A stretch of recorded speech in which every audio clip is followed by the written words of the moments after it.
स्वभावचिन्मयानन्दं कृपापूर्णं जगत्पतिं हरिषड्वर्गजेतारं नित्यानन्दगुरुं भजे। स्वभावचिन्मयानन्दं कृपापूर्णं जगत्पतिं हरिषड्वर्गजेतारं नित्यानन्दगुरुं भजे। சாமி என்ன பண்ண, நீங்க சாப்பிட்ற வரைக்கும் நான் சாப்பிட்றதுலன்னு முடிவு பண்ணேன். வீட்டுக்கு வெளியில ஓரமா பின்பக்கமும் ஒரு சின்ன கொட்டகை மாதிரி அப்பவே அமைச்சு வச்சிருந்தேன். ஒருவேளை சாமி கட்டின முதல் ஆசிரமம் அதுதான் நினைக்கிறேன். சாமிக்கு அந்த வயசுலயே நானே அமைத்து கொண்ட ஒரு சிறிய குடிசை மாதிரி இருக்கும். அதுலதான் பூஜை விக்கிரகங்கள்லாம் வச்சிருக்கிறது. அங்க போய் உட்காந்துக்கிட்டு நீங்க சாப்பிட்ற வரைக்கும் நான் சாப்பிட்றதில்ல. ஆனா வீட்டில் டெய்லி சாப்பாடு கொடுத்துருவாங்களே தட்டில் போட்டு, அதை எடுத்துட்டு வந்து ஓரமா எங்கேயாவது மூலையில கொட்டிடுறது. கொட்டிட்டு விநாயகர் சாப்பிட்டாரான்னு பார்த்துட்டே உட்காந்துட்டு இருக்காங்க. தட்டு சாப்பாடை, ஒரு தட்டு சாப்பாடை விநாயகர் முன்னாடி வச்சுட்டு எனக்கு சாப்பாடு கொடுத்தாங்கன்னா அதை எடுத்துட்டு வந்து ஓரமா குப்பையிலையோ இல்லை மூலையிலையோ கொட்டிட்டு அப்படியே உட்கார்ந்துருக்கிறது. 2.5 நாட்கள் உணவில்லாமல் கழிந்தது. பிள்ளையார் சாப்பிட்ட பாடு இல்லை, சாப்பிடல. 2.5 நாள் அப்படியே. அப்பவே வைராக்கியம் ஜாஸ்தி, திடம் ஜாஸ்தி, இன்டென்சிட்டி. 2.5 நாட்கள் உணவில்லாமல் கழிந்தது. அத 3ஆவது நாள் அங்க போய் அந்த இடத்துல உட்கார்ந்துருக்கிறேன். உட்கார்ந்துட்டே சொல்லிட்டு இருந்தேன், நீ என்ன எத்தனை நாள் ஆனாலும் சரி, அடி வயிறு பசி கலக்குது, எத்தனை நாள் ஆனாலும் சரி விடுறதில்லை. நீங்க சாப்பிட்டாத்தான் சாப்பிடுறது. நான் உடம்பு தாங்கணும் இல்லையா? உடம்பு தாங்கலை. துக்கம் பொங்கி பொங்கி வர்றதுனால அழுக வேற. விநாயகர் சாப்பிடல, ஏன் நமக்கு மட்டும் சாப்பிடல? ஆப்த பிரமாணம் ஆத்ம பிரமாணமாக மாறியே தீர வேண்டும் அப்படிங்கிற தீவிரம், அப்படிங்கிற சிரத்தை. ஒருவனுக்கு அனுபவம் நடந்திருக்குமானால் அது நமக்குள்ளும் நடக்க முடியும் அப்படிங்கிற அழுத்தம், அப்படிங்கிற ஆழம்.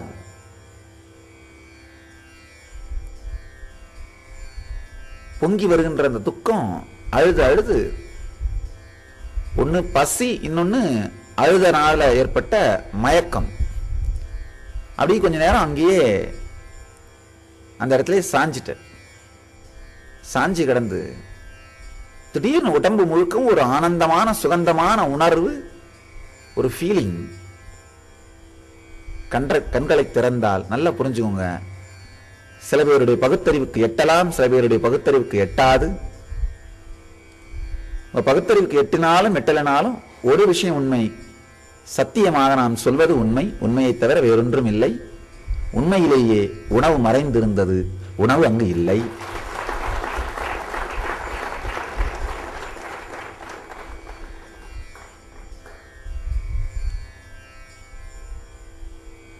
சில பேர் மனசுக்கு விநாயகர் சாப்பிட்டிருப்பாருன்னு தோணலாம், சில பேர் மனசுக்கு இல்லை எலி சாப்பிட்டிருக்குன்னு தோணலாம். விநாயகர் சாப்பிட்டிருந்தாரா எலி சாப்பிட்டிருந்தாரா அப்படிங்கிறத நிரூபிக்கிறதுக்கோ அதை ஆராயறதுக்கோ கூட நான் விரும்பல. விநாயகர் சாப்பிட்டாரா இல்லை விநாயகருடைய வாகனமான எலி சாப்பிட்டுச்சான்னு எனக்கு தெரியாது. ஆனா ஒரு விஷயம் உண்மை, அந்த நிகழ்ச்சியினாலே எனக்குள்ளே மிகப்பெரிய ஒரு ஸ்திரத்தன்மையும் ஸ்ரத்தையும் பக்தியும் ஆன்மீக வாழ்க்கையின் மீது ஆழ்ந்த ஈடுபாடும் பிடிப்பும் உண்டானது. அது போதும், அவ்வளவுதான்.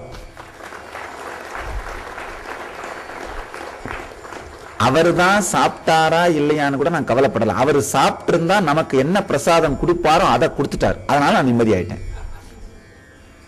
அவர் சாப்பிட்டு இருந்தா நமக்கு என்ன வரம் கொடுத்திருப்பாரோ அது கொடுக்கப்பட்டு விட்டதனால் அவர் தான் உண்டார் என்பதை தெளிவாக உணர்ந்து நிம்மதி ஆயிட்டேன், திருப்தி ஆயிட்டோம்.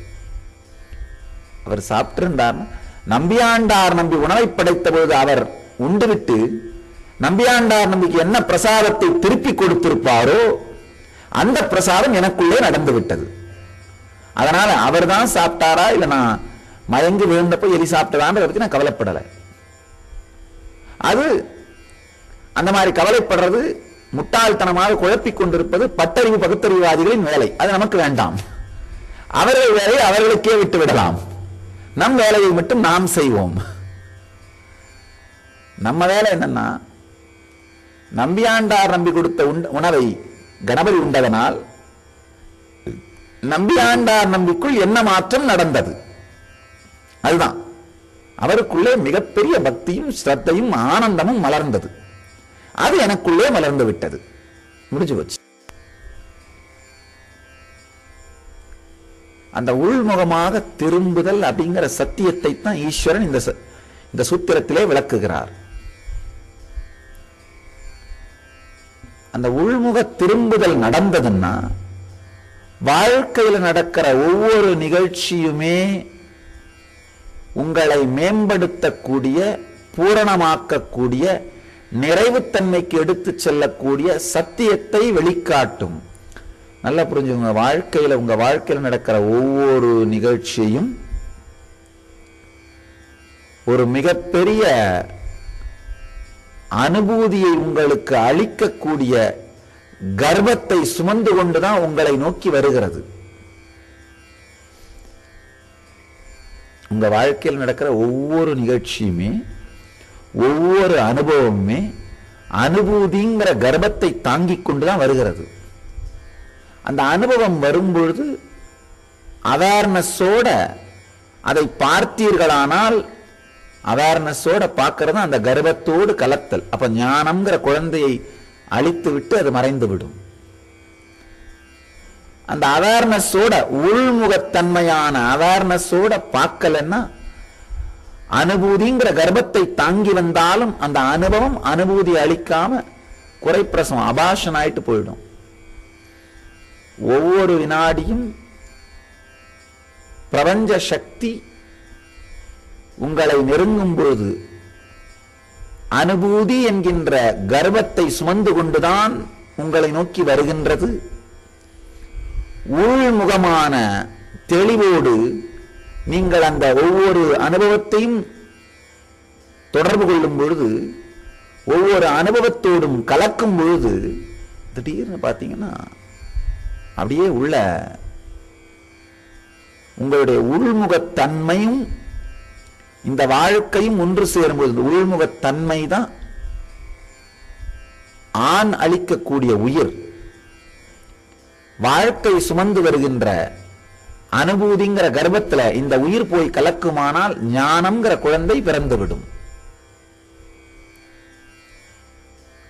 அந்த உயிர் அப்படிங்கிற சக்தி அனுபூதிங்கிற கர்ப்பத்துக்குள்ள போய் கலக்கலன்னா தானாகவே அந்த கர்ப்பம் குறைப்பிரசவத்தினால் அபார்ஷனாத்தான் ஆகும்.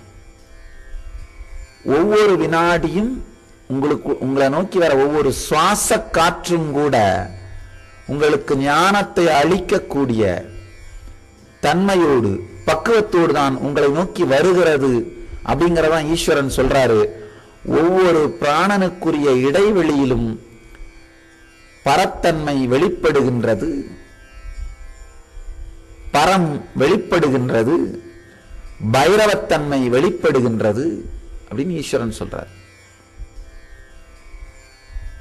உள்ள வர்ற சுவாசத்தை உள்முக உணர்வோடு அந்த இடைவெளியில் பார்த்தீர்களானால் பரத்தன்மை, பைரவத்தன்மை வெளிப்படும். அது இல்லைன்னா அது குறைப்பிரசவமாகி வெளியேறுகிறது. இதுவரை ஒவ்வொரு சுவாசத்தையும் அனுபூதியாக மாற்றாமல் அவதூறு செய்தது போதும். இதற்கு மேல் ஒரு சுவாசத்தையும் அவதூறு செய்யாமல் அனுபூதியாக மாற்றுவோம் அப்படிங்கிற சிரத்தை வருமானால் போதும் உள்நோக்கி திரும்பிடுவீங்க.